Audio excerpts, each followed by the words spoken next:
So today's a big day. As you guys can see behind me, we have the MR2, and we're actually putting the K-Series back in here. And today I'm going to show you guys with enough time, money, energy, and effort, you can park a car outside the backyard, take it apart so it can never run again. Okay, maybe hopefully this one does run. But in all seriousness, we're going to be putting the K-Series back inside the MR2. We're going to be connecting the fuel system. We're going to be discovering some very interesting things that we found in the front trunk. And we'll be putting the full exhaust back on it. At least at this point, the motor's fully sealed. We don't have to worry about it in case it does rain. And we can proceed now with actually continuing the swap. If you guys enjoy the content, please leave a like down below and let me know what you guys think. So anyways, enjoy today's video. It was hot. Very hot today.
So now it's about time we put our K-Series back into the car.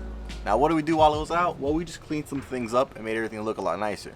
While we were there, we went over the swap and I actually noticed a couple little hoses were broken. Like the one that went under the intake could be changed to the car, but it's a whole lot easier now that it's outside the car. Now the swap looks a whole lot better. Let's talk about some MR2 swap components. So when you're swapping a K-Series into your MR2, well, the first thing you're going to need is engine brackets. And there's a whole bunch of companies that make them. The company I went with was Toyota. But aside from the motor, one of the things a lot of people don't cover is what transmission specifically you need. Now, there's plenty of transmissions that bolt up to the K-Series. There's a whole bunch of cars that came with K-Series and a lot of them that actually came manual. What's so important about this is that transmission is actually going to be our fourth mount for the motor. Now, certain cars, for example, like the 8 Gen Civic, don't use that. So if you happen to get one of those transmissions like I originally did, well, you're going to have to realize pretty quickly you're going to need to swap transmissions. Now, the two transmissions we can use is an EP3 and an RSX transmission. The EP3 is a 5-speed. It's got taller gears, and generally speaking, it's better when you're on boost. It gives you a little bit more time. You can actually be inside boost. Now, the other option is the RSX, which is a 6-speed. These gear ratios are very short. It can work on boost, but you're going to be shifting gears quite frequently. Either way, regardless of what transmission you get, do remember, Honda makes some pretty glass transmissions, so just got to be careful whenever you're trying to bank shift into the next gear. This specific transmission I went with is out of an RSX. The reason being, it was just what was available when I went to go buy it. So now this is enough talking. It is extremely hot outside, but I'm going to take advantage that it's not raining for once, and let's drop the motor back inside the car so we can get to seeing this thing run just that much sooner.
looking to case swap your MR2, it's a little bit of work and it's kind of hard to do by yourself, but there's a couple pointers. Number one, get yourself a dolly. Now, unfortunately, my dolly is massive. I used to have small ones and it used to make pulling the motor in and out a lot easier. So just get yourself a small little dolly, something that has 4 caster wheels. It's going to be even easier to do. From there, there's actually an order of putting on the motor mounts that's going to be easiest. So we're going to start off first on the front of the engine here. Now, I would put these 2 in and leave them very loose. Now, none of my mounts, now the bolt actually goes through the chassis. It's not tight on any of my mounts. These are all loose. That little bit of play makes it a lot easier. Put these 2 bolts in first, and then after we can bolt up the tranny. Same thing, this is still loose. These are just to allow for a little bit of play to make this a whole lot easier for me. Once we put these 3 in, we can tighten these down fully, and then we go underneath the car. And so then now we can get this one in. And you can just get it in by simply rocking the transmission. I just put a jack right here and help pick it up, make my life a little easier. And I'm gonna leave all these main bolts here loose for all of them until I put on the 4th one. Now this is what's so special about the EP3 Civic as well as the RSX Trans, is these 2 actually have holes in them. These are actually threaded all the way, so we can actually use this as a mount. If you get the Civic one, you'll have these 2 mounts, but they actually won't have holes drilled into them. If you want to tap them, that's on you. I personally just went and got myself an RSX transmission. When you case swap your MR2, you have a couple fuel options. Some easier than others, and some are more work now, but will pay off more in the future. So obviously, the MR2, the gas tank's in the middle, where the trans tunnel would be for most cars. And this makes it really annoying to access the tank. So now you have to determine how much power do you plan on making on your car. Do you plan on making a realistic amount of power, 500-600 horsepower? You can completely achieve that with intake pumps. If you plan on making more power than that, then you're probably going to need several pumps, and now these are where things get interesting. So this is my fuel cell. Now, I did have this car under a waterproof car cover, or at least it said it was waterproof, and obviously it wasn't. So we do have a lot of detailing to do in here. But this was the fuel supply I went with. I simply moved the battery here. I'm using a battery out of a Honda as they're just really compact. We have our fuel system. We have a dash 10 coming out of the side of the tank that runs to the back to a pump. We have a 400 OPH pump. That then goes to a dash 8 into the actual fuel rail.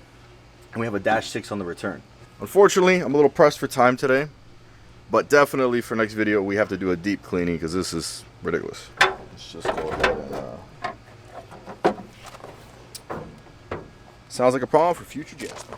So for today, all I want to do is I want to add the fuel lines in the engine bay as they're already there, as well as also want to seal up this motor. That way I don't have to worry about water landing to the valves.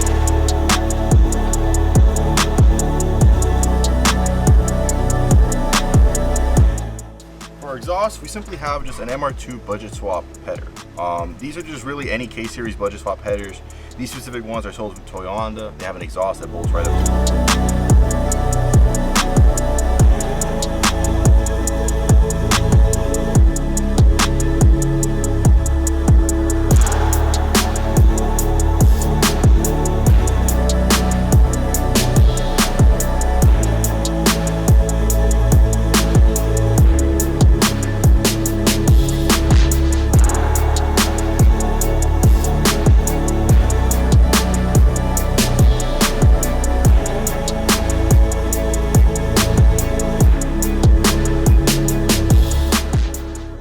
And so just like that, our K-swapped MR2 is looking just a little bit more like a K-swapped MR2 again. Now at this point, this is pretty much where the car was back in the last episode. We have the motor in, the fuel system's connected, and we have an exhaust on it. But that's just about as far as the swap goes. Everything else still needs to be connected, and from here on out, we're figuring everything out as we go.